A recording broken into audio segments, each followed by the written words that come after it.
Seja muito bem-vindo ao nosso segundo módulo do curso de frentista.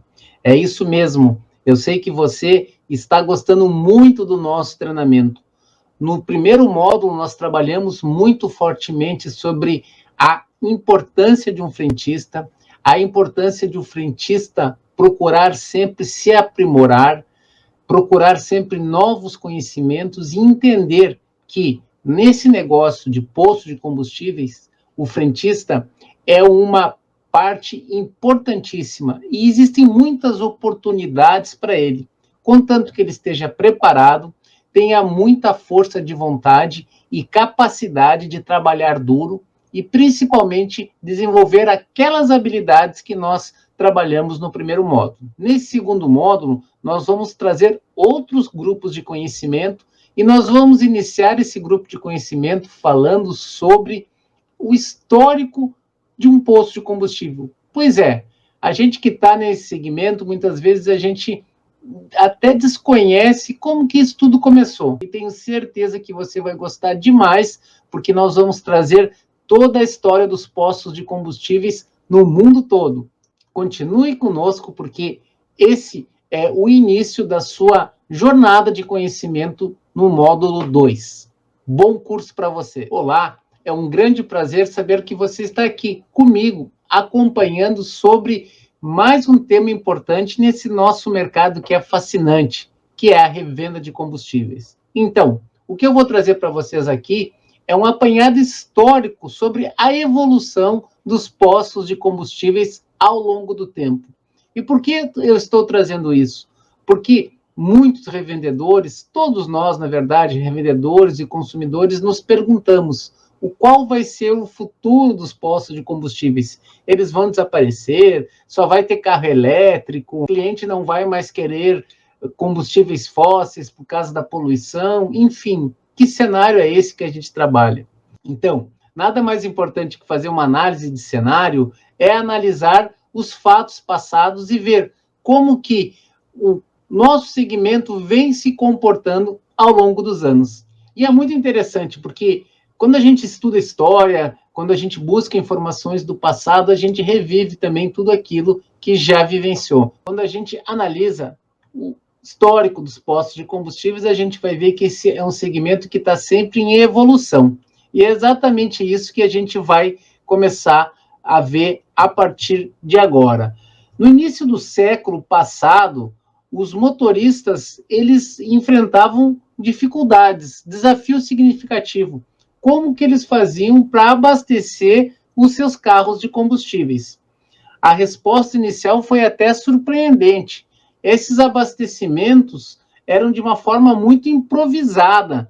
Muitas vezes eles compravam gasolinas em latas, em farmácias e até mesmo em armazéns para conseguir abastecer os seus carros. Então, se vocês olharem essas imagens aí, a gente começa a perceber que eles usavam funis, transferiam esse combustível de uma forma até caseira. E você imagina que você também não tinha nenhum tipo de manipulação, então chegava talvez fedendo ao combustível, né, no seu destino, mas era assim que se comportava esse mercado no começo do século passado, né? Então, nós ainda não tínhamos os postos de combustíveis nos formatos mais primários que a gente conhece até hoje. Mas é claro que o mercado ele está sempre em evolução. Então, também os postos de combustíveis continuaram nessa evolução.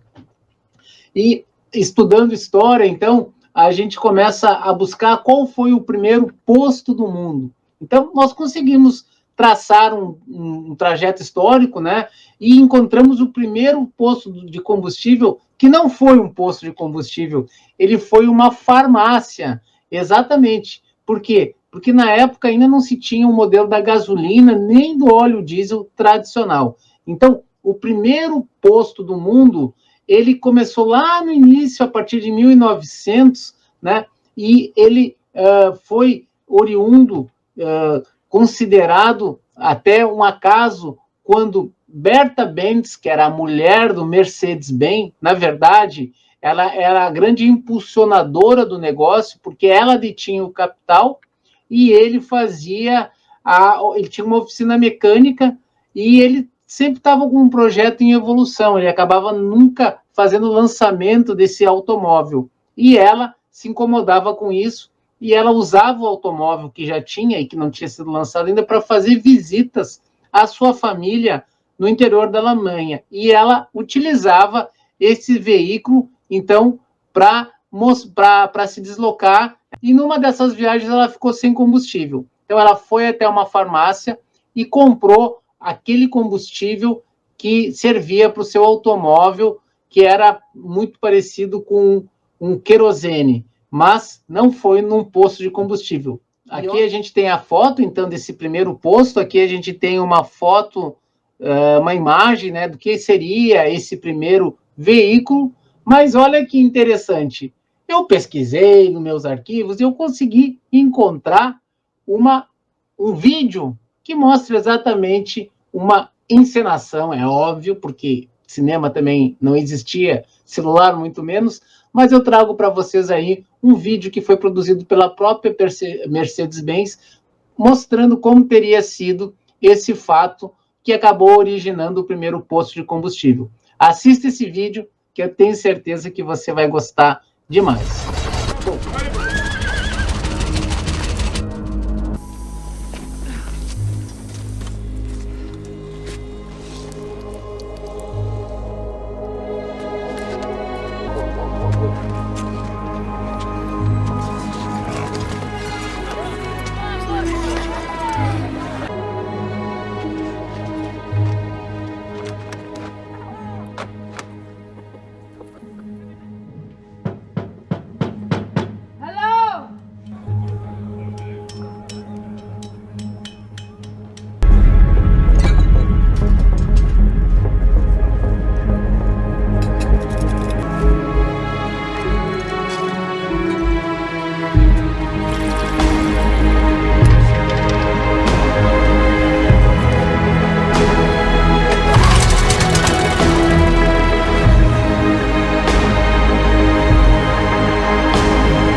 depois, uma evolução, numa linha temporal, nós encontramos o primeiro posto no formato talvez mais habitual que estamos acostumados. E esse primeiro posto, ele foi lá nos Estados Unidos, né, que ele foi estabelecido no estado do Missouri, e ele foi financiado pelo Henry Ford, que já vendia seus carros na época, mas não, as pessoas que compravam tinham dificuldade para abastecer. Então, o primeiro posto de combustível considerado nos Estados Unidos foi em 1905. É claro que o modelo era um modelo completamente diferente, né? As bombas ainda eram manuais. Se você olhar ali, a gente vê que nós temos aqui o que seria um frentista, né? Fazendo o bombeamento da bomba para fazer esse abastecimento. Então, aí a gente já começa a entender que nós temos um volume de automóveis, esses automóveis precisam ser abastecidos, e, seguindo aqui a nossa linha temporal, encontra, então, a primeira estação de serviço, né? Existem alguns dados que falam que foi em 1905, outro foi em 1907, né? Alguns falam quais são as primeiras nos estados, mas a gente consegue entender que foi na primeira década do século passado que os Estados Unidos conseguiu trazer esse modelo, né, de um sistema de abastecimento dedicado e exclusivo para posto de combustível, diferente do que era na época da Berta lá, que era numa farmácia, né? Então, nós temos aqui imagens do que tenha sido o primeiro posto nos Estados Unidos. E no Brasil? Quando é que chegou os postos de combustíveis no Brasil? Bom, no Brasil, nós temos o primeiro posto instalado, a primeira bomba de gasolina, que foi considerada nem só a primeira bomba do Brasil. Então, quando a gente fala bomba, é porque não era o posto, era só a bomba, né? E ela foi instalada, essa primeira bomba, lá na cidade de Santos, em 1919. Então, esse é considerado o primeiro posto do Brasil. É claro que no Brasil já se vendia combustível, mas se vendia naquele formato que a gente viu inicialmente, que era através das latas, né, daquele sistema improvisado. Existem algumas fontes que falam que no Brasil também esses tanques de combustíveis muito improvisados, que eram vasilhames, vinham até em cima de burros, de carroça, né, chegavam até um determinado momento onde se era feito o abastecimento. Mas, como dado histórico, nós temos o primeiro posto em 1919. Mas antes, nós já tínhamos essas empresas, companhias distribuidoras operando no Brasil.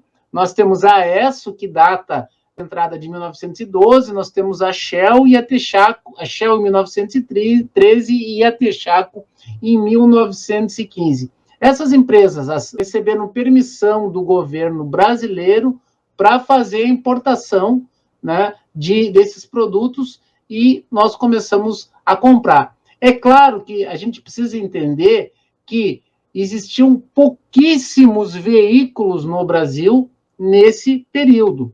Então, não existia um mercado para isso, né? É óbvio que isso, ao longo do tempo, foi mudando, mas nós temos aqui essas primeiras operações de distribuidoras estrangeiras atuando no país a partir de 1912.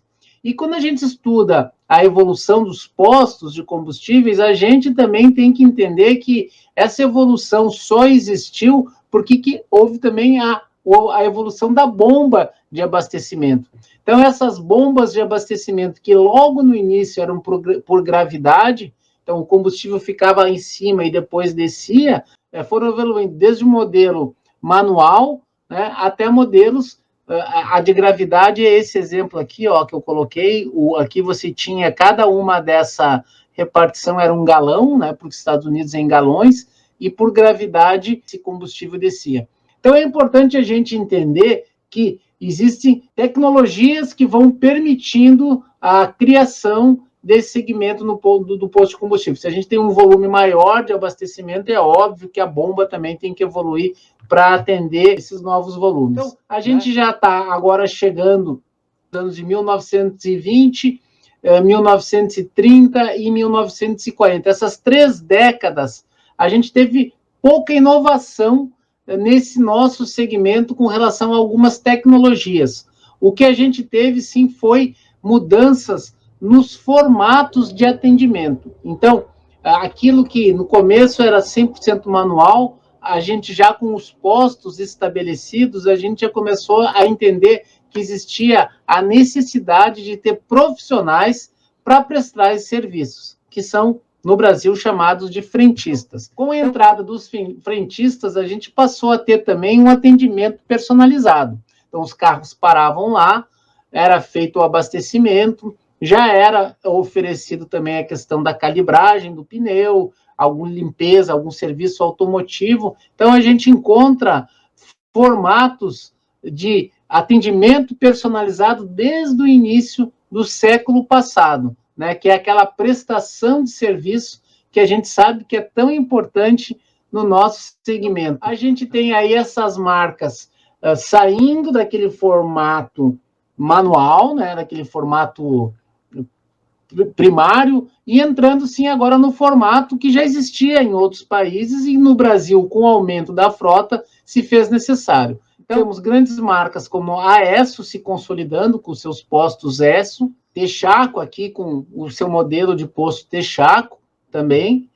Nós temos o posto da Shell, olha só que bacana essa informação, 1938, e olha lá em 1938, a gente tem aqui a bomba, se vocês estão conseguindo ver aqui, né, aquela bomba por gravidade, e a gente ainda tinha as latas também de combustíveis, que também eram vendidas, talvez, para fazer um abastecimento em outro local. Já no finalzinho, em 1937, com a criação da petrolífera lá no estado do Rio Grande do Sul, a gente já começa também com a entrada da Ipiranga, que é uma marca que permanece conosco até hoje. Então, a gente tem aqui também a imagem de um posto Ipiranga. Com essa consolidação dessas redes, a gente começa a entender também que existiu uma mudança na arquitetura dos postos. Por quê? Porque os postos eles precisavam ser diferentes, criar os seus diferenciais, né? Então, a gente vê layouts muito interessantes de postos. Olha, esse parece um disco aqui. Inclusive, esse ostenta uma marca de uma loja de departamento muito famosa, né, no Brasil, que já não existe mais, que é a Mesbla, né? Olha esse posto aqui, ele simula talvez um barco, um avião, eu não estou bem certo, mas ele, ou talvez até a frente de um carro, ó, mas ele também já tem uma arquitetura. Tudo isso para quê? Para fazer uma diferenciação junto ao cliente, né? Esse modelo da Atlantic aqui também, já trazendo aqui a figura do frentista, dos modelos mais que a gente conhece bem, né? Que com restaurante. Então, essa arquitetura também está em evolução. Esse é um posto que existe até hoje, né? Ele fica aqui em Santa Catarina e ele também traz um design muito interessante. Então, a arquitetura, assim como os serviços, foram evoluindo também. Esse é o posto, é o primeiro posto de Brasília, né? Um posto da Petrobras, né? E como não poderia ser diferente, também com formas modernistas, né? Então, a gente vê que existe a mudança na arquitetura e também a expansão da oferta de serviços. Então, aqui a gente já está entrando na década de 50, né, em que ficou claro, né, assim como já acontecia em outros lugares, que o posto, ele, além do produto, que é o combustível, ele também tem que oferecer os serviços. Então, a gente já começa a trazer aqui esse resgate histórico para vocês, mostrando aqui que desde aquela época, né, isso já fazia parte do mix de uma estação de abastecimento, né? Então, a gente começou existia a troca de óleo, né, a calibração, né, que é um serviço importante, né, e que muitas vezes gera até um certo questionamento se deve ser cobrado, se não deve ser cobrado. Alguns postos acreditam que não devem oferecer esse serviço porque muitas vezes ele atrapalha o fluxo da pista, mas com certeza, olhando esse dado histórico, né, ele se mantém ao longo do tempo, né? A oferta de serviço, então, já com a questão do restaurante anexado, principalmente nos postos de rodovia, a partir da década de 50 também, com a expansão da malha rodoviária brasileira, né, a gente já começa também a encontrar alguns postos de rodovia. Nessa imagem aqui, ó, tá bem claro, olha que posto bonito, isso é um posto Shell, da década de 50, ó, ele já tem uma área de lubrificação bem destacada também. Então, a oferta de serviços sempre presentes no nosso mercado. E aqui, a oferta de produtos, já chegando na década de 70, que é a criação da Petrobras Distribuidora. Exato. A gente passa a ter, então, uma empresa brasileira brigando nesse mercado. E 3 anos após a criação da Petrobras Distribuidora, ela já era líder. Então, isso mostra a força dessa empresa ao longo do tempo. A década de 70, ela foi marcada por grandes mudanças sociais, econômicas e políticas, né? Então, a famosa crise do petróleo, que afetou o mundo todo, com a mudança completa do valor do barril do petróleo pelos árabes, isso deu uma mudança muito grande, né? Tão grande que no Brasil a gente teve muita falta de combustíveis. Então, quando chegavam os combustíveis, era uma correria para abastecer, porque você não sabia quando que teria isso de novo. Então, e marca também a questão do mercado, né, de automóveis, que começou a entender que muitas vezes é mais interessante você ter um Fusquinha, né, como a gente vê aqui, do que ter um Galaxy. Com a gasolina muito mais cara e escassa, se você tem um carro muito gastador, né, você vai ter dificuldade. Então, também a gente começa a ver uma mudança na frota de veículos no Brasil. Olha só essa imagem aqui, né? Os preços sobem, vamos ver se a gente fala certo esse número, 1.000 milhão. Os preços sobem 36 milhões e 850 mil nos anos 80, né? Então, além de nós termos uma crise do petróleo, né, nós tínhamos também uma crise inflacionária gigantesca. E aí mostra como foi difícil e como deve ter sido difícil para aqueles revendedores na época conseguir manter as suas operações, né? Ainda na década de 70 e 80, a gente começa a encontrar bombas mais modernas, né? Olha, aqui a gente já está vendo aqui uma bomba mais moderna, né? Fica claro aqui, olha o piso do poço, não se falava ainda na questão ambiental. Precisamente em 1979 que a gente tem o início do Proálcool. Proálcool, ele foi uma estratégia brasileira para combater a escassez de petróleo no mundo. Foi uma estratégia muito acertada e até hoje a gente incorporou esse produto, né, que é o etanol, na nossa vida. Então, a gente tem o início aí dos postos oferecendo etanol, né, para os carros a álcool. Então, aqui, ó, o primeiro carro produzido no Brasil 100% a etanol foi o Fiat 147. E aqui a gente tem a produção da fábrica. E aí os postos já tinham também mais um produto para trabalhar. Entramos na era do álcool. Com certeza isso aí também agregava valor. É óbvio que deve ter tido toda uma adaptação em termos de tanques para ter mais esse produto armazenado, em termos de bomba, mas já era uma realidade que marca a chegada aí da década de 80. Foi, então, o início do Proálcool e o nosso mercado, nós brasileiros aí reagindo muito bem a essa adoção desse produto. Agora, já falando da década de 90, chegando nos anos 2000, onde a gente começa a ter mais tecnologia. Se a gente lembrar, computadores, eles começaram a chegar no Brasil a partir da década de 90, com mais força a partir da segunda metade da década de 90, 1995. A internet no mundo chegou em 1994, no Brasil, 95, nas universidades, 96, já começou a entrar por ter acesso a algumas pessoas, né, para o público em geral, e com isso a gente começa a ter um monte de novas tecnologias. Então, eu trouxe aí para vocês a imagem do cartão de crédito, né, que a gente passava nessa maquininha, né, era 100% manual, não tinha conexão com nada, e de um computador aí que foi o início da revolução, né, da informática que nos permitiu chegar até o momento que a gente está hoje. Em 1991 também a gente tem um marco importante, que é o início das vendas. Olha quem é que está fazendo lá a inauguração do primeiro posto de combustível aberto ao público. Pois é o ex-presidente Fernando Collor de Mello, né? Então, os postos já existiam antes, mas eram postos internos que faziam abastecimento para ônibus e frotas de táxi, e em 1991 foi aberto no Rio de Janeiro, pela Ipiranga, o primeiro posto de combustível aberto ao público, né? E depois isso começou a disseminar e passou a ser mais um combustível que pode ser vendido nos postos.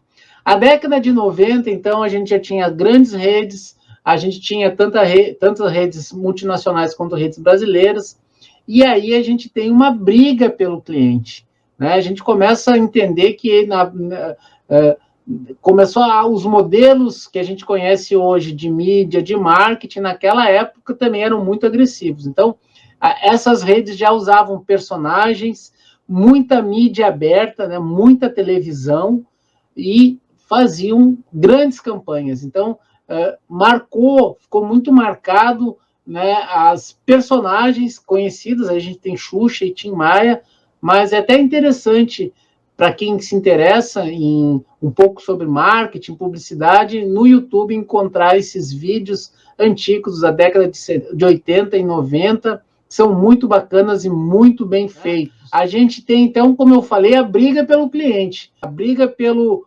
posicionamento da marca, quem é melhor, quem vende com mais qualidade, quem tem a melhor prestação de serviço. A gente tem um grande case aqui também da Shell, né, quando a Shell criou uma peça publicitária que era o Shell Responde, que era um manual que fazia dicas de como dirigir na chuva, situações de perigo, e isso se tornou uma febre, né? Sempre amparado por campanhas publicitárias, né? A Ipiranga, na época, usava o slogan "Sua grande companhia", enfim, o cliente cada vez mais aqui sendo cobiçado por essas grandes redes de postos de combustíveis. Se começou a buscar diferenciação, né? Eu trouxe aqui a imagem do Clube Irmão Caminheiro Shell, que era um programa que tinha na Rede Globo no domingo de manhã. Olha que horário nobre, que as marcas começavam cada vez mais procurar se aproximar do consumidor final. A gente tem também um grande marco aqui, que é a compra, a aquisição da Atlantic pela Ipiranga. Então, a Ipiranga, que pertence ao Grupo Ultra, ela começou a fazer algumas aquisições, e essa aquisição Atlantic fez com que a Ipiranga conseguisse também aumentar a sua base de postos que ela tinha na época. Então, foi uma compra muito interessante em termos de aquisição de mercado. Na década de 90 também, marcada pelo início das operações das lojas de conveniência. Então, parece uma coisa até meio paradoxal. Nos Estados Unidos, as lojas de conveniência sempre estiveram dentro dos postos de combustíveis. No Brasil, isso levou muito mais tempo, e ainda está levando. A gente, no Brasil, tem cerca de 20% dos postos com loja de conveniência, enquanto mercados mais maduros têm 70%, 80%, até 90% de postos que já têm operação de conveniência. Mas aqui no Brasil, um fato histórico que começou lá na década de 90, com a entrada do modelo que foi trazido pela Atlantic, que depois foi comprado pela Ipiranga e virou a MPM, né? Mas a Esso, ela já tinha um modelo de loja que chamava Hang Tiger, e também, então, esses também já atuavam no Brasil. Então, esses são o início das operações das lojas de conveniência, e que hoje fazem parte do mix, né? Fazem parte da oferta de valor para o cliente. O cliente que vai até o posto, ele espera ter uma loja de conveniência, né? Por quê? Porque ele pode comprar outras coisas, ele pode agregar valor naquela jornada de compra, mas que naquela época, então, estava bastante no início. Em 1997, também algo que marca, um fato histórico no nosso Brasil, é a criação da ANP, né? A criação da ANP, que foi um órgão criado exatamente para fazer a regulação do mercado. Então, após a criação da ANP, o nosso mercado ele ficou muito mais regulado e regulamentado, né? Então, foram criadas, até hoje estão sendo criadas todas as normas, né, todas as portarias para fazer com que o nosso mercado chegue num nível que hoje é considerado um nível até uma referência mundial. Agora, já chegando aí nos anos 2000, a gente tem a entrada dos carros com tecnologia flex fuel, né? Então, falamos que tínhamos o etanol, né, que entrou o carro a álcool em 1979, mas era muito arriscado você ter um carro só a álcool. Você ficava muito refém da tecnologia, né, que era uma tecnologia que tinha que ser desenvolvida dentro do Brasil, e principalmente refém do commodity do etanol, que vem da cana, e que está no mesmo mercado de açúcar. Então, qualquer oscilação nesse mercado, o preço do etanol pode ser ou não ser competitivo. E para combater isso e agregar valor ainda mais à nossa indústria nacional, no início dos anos 2000, foi lançada a tecnologia Flex Fuel, em que você tem o carro com a possibilidade de 2 combustíveis, né? E que aí você pode escolher de acordo com o melhor preço ou com a sua consciência ambiental. Isso ficou tão importante que hoje 80% da frota brasileira ela é flex fuel. Então, mostra também que foi uma estratégia muito acertada. Aqui a gente tem também a compra da Texaco pela Ipiranga. Então, lembra que a Ipiranga já tinha comprado a Atlantic? Pois é, ela comprou também a Texaco. Então, para aqueles que são um pouquinho mais antigos, lembram dos postos Texaco, né, que eram muito fortes e que não existem mais. E essa compra foi uma compra de 1,16 bilhões de reais. Foram uma das maiores compras de empresas listadas na Bolsa naquela época, né? E ela conseguiu acrescentar mais de 2.000 postos à sua base de postos. Olha só que aquisição estratégica, né? Para uma rede que quer crescer, você fazer uma fusão ou uma aquisição e aumentar 2.000 pontos de venda, com certeza deve ter sido muito estratégico e agregou muito valor para Ipiranga, né? Uma empresa que a gente conhece hoje pela sua marca e principalmente pela sua excelente publicidade. Nos anos 2000 também nós temos regulamentação por parte do CONAMA das leis ambiental. Então, isso é muito importante, pessoal. Olha só, em 2000 que a gente começou a parar e olhar qual é o agente mais poluidor do mundo. Venda de combustível, manipulação de combustível, armazenamento de combustível, tudo que envolve combustível, né, ele gera uma poluição enorme. E em 2000, a gente, via CONAMA, que é o Conselho Nacional de Meio Ambiente, foi criado todas as normas, como que um posto deve fazer a sua instalação, como que a indústria que fornece os equipamentos tem que ter uma regulamentação, né? Entrou as leis da ABNT, né? O Inmetro fazendo também a regulamentação, enfim, tudo que a gente tem hoje de normas ambientais e que colocam o Brasil num lugar de destaque no mundo, né? No segmento de postos, veio a partir do estabelecimento dos cuidados ambientais da norma CONAMA 273 do ano 2000. Na década, então, de 2000 também, a gente começou a trabalhar com a informatização dos postos de combustíveis, né?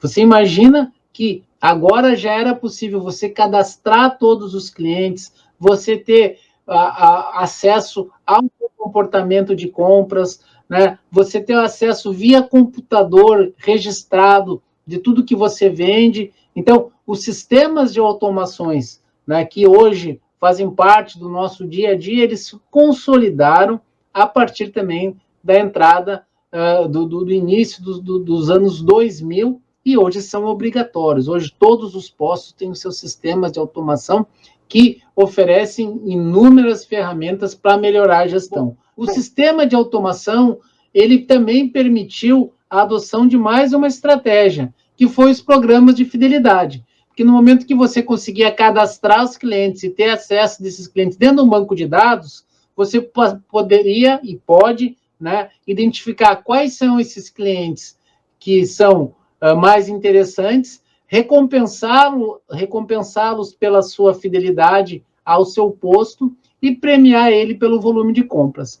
E a Ipiranga, ela foi também a pioneira no programa de fidelidade no Brasil, com o programa Quilômetros de Vantagem, que existe até hoje, com mais de 40 milhões de clientes ativos na sua base do seu cartão Quilômetro de Vantagem. Então, também marca aí a questão da tecnologia à disposição para fazer o relacionamento com o cliente e fazer com que o seu posto se destaque.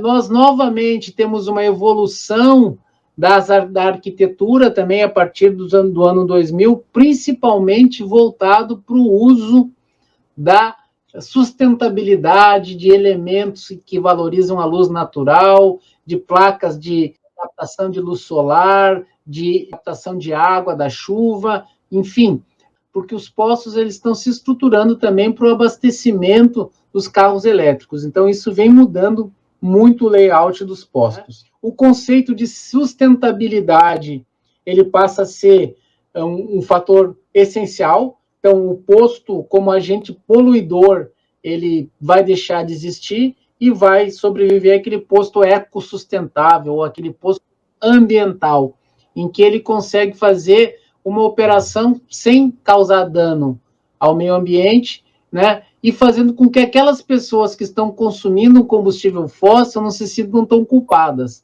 né? Então, um posto que faz a adoção das energias, como eu falei, energia solar, do reuso da água, de todo o cuidado ambiental, ele acaba sendo mais valorizado por os clientes que têm essa preocupação. Até chegando no modelo que a gente conhece hoje, que é a estação de serviços. O posto moderno é aquele posto que vende combustível, mas que também valoriza cada metro quadrado da sua instalação para oferecer outros produtos e serviços.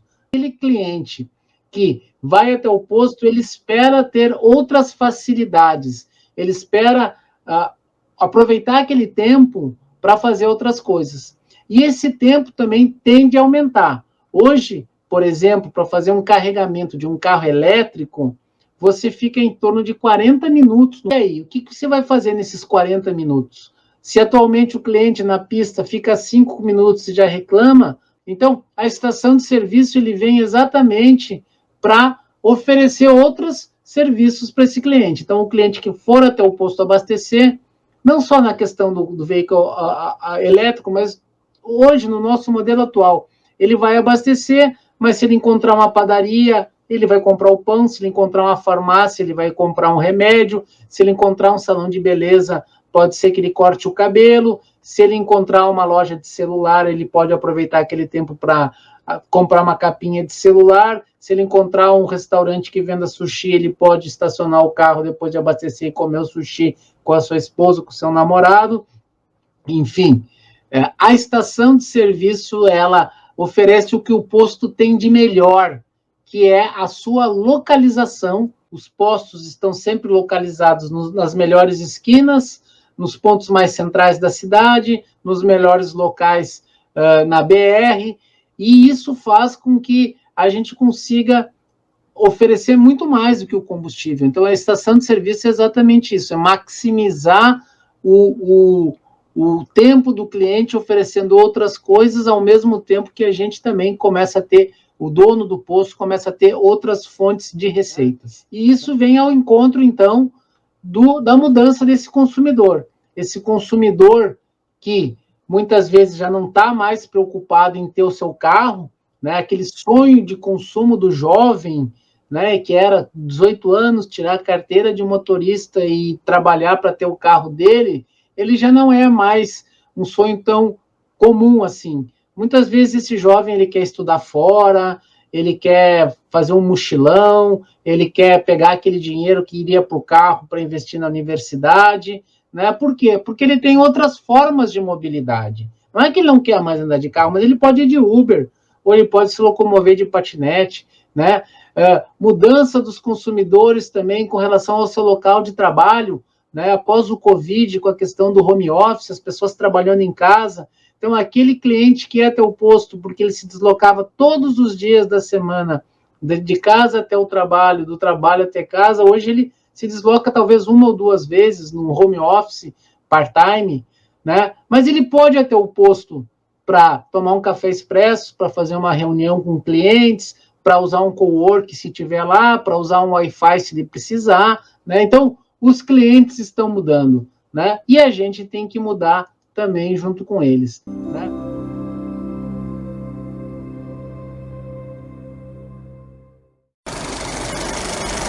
Os postos cada vez mais voltados para esse relacionamento com o cliente, utilizando ferramentas próprias, como os aplicativos, né? Então, esses aplicativos conseguem fazer com que o cliente possa comprar o combustível antes de sair de casa, que o cliente possa ter um programa de fidelidade, que ele vai ter algum tipo de recompensa.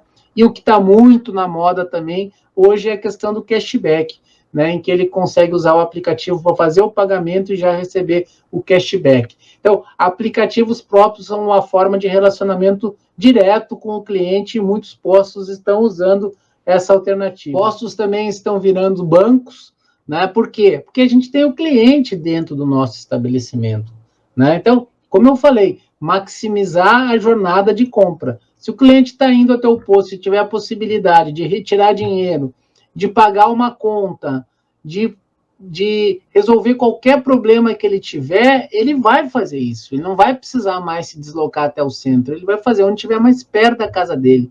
E os postos estão muito antenados nessa oportunidade, né, oferecendo também esses serviços financeiros. Né? O que vai ser dos postos? Agora que a gente olhou lá no passado, né, a gente vê que o posto de gasolina que não é mais posto de gasolina, né? Ele já passou por essa evolução, porque ele começou vendendo gasolina, né? Depois ele foi ampliando para o diesel, depois ele foi ampliando para o etanol, depois ele foi ampliando para o GNV, e agora ele vai ampliando também para a energia, né? Ele está nessa evolução. Então, o que acontece? Hoje a gente tem novas preocupações, que são preocupações ambientais, um constante avanço tecnológico, e a gente pode esperar o quê? Uma transformação para atender as necessidades das mudanças que acontecem na sociedade. Então, voltando lá naquele início, resgatando aquilo que a gente começou, o posto de combustível vai acabar? Ele não vai acabar. O posto de combustível vai evoluir. Ele vai evoluir até onde? Ele vai evoluir até onde ele atenda uma necessidade do cliente. Se hoje a necessidade for abastecer a gasolina, ok, a gente está atendendo essa necessidade. Se amanhã for abastecer o carro de energia elétrica, ok, vamos mudar para atender energia elétrica. Hidrogênio verde, seja o que for, estaremos atentos nas nossas operações para fazer com que o cliente sempre tenha as suas necessidades atendidas nos nossos estabelecimentos comerciais, que, como eu falei, estão sempre localizados nos pontos mais estratégicos das cidades e das rodovias. Bom, eu espero que você tenha gostado dessa apresentação, porque eu gostei muito de fazer esse material, deu muito trabalho, né? Foi uma pesquisa intensa que eu fiz, mas eu gostaria que você que está assistindo aí, revisse, se for o caso, para entender que não existe milagre, não existe previsão, não existe bola de cristal para qual será o futuro dos postos. Vamos olhar para o passado, ver que os postos evoluíram até hoje e que eles vão continuar evoluindo, contanto que a gente atenda sempre às necessidades dos clientes. Eu sou Renato, da Brasil Postos. Eu espero que você tenha gostado desse conteúdo e vejo vocês no próximo material que vai ser publicado. Até logo mais.